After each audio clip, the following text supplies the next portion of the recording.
Hi friends, నేను ఇప్పుడు చిన్న పొడుపు కథ చెప్తున్నా. ఈ వీడియో లాస్ట్ వరకు చూడండి ఫ్రెండ్స్. చీమ, కుక్క వీళ్ళిద్దరు స్నేహితులు.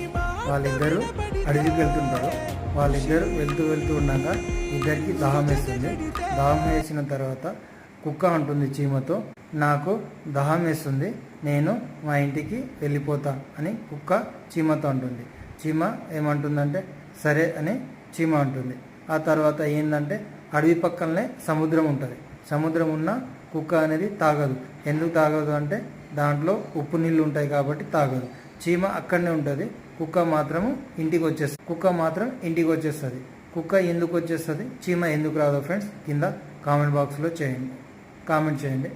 ఈ వీడియో నచ్చితే సబ్స్క్రైబ్ చేసుకోండి, లైక్ ఇవ్వండి, షేర్ చేయండి. ఓకే ఫ్రెండ్స్, అయితే నేను చెప్పబోతుంది ఏంటంటే చీమ అనేది చిన్న వాటర్ బాటిల్ తీసుకెళ్తుంది కాబట్టి చీమ ఇంటికి రాదు.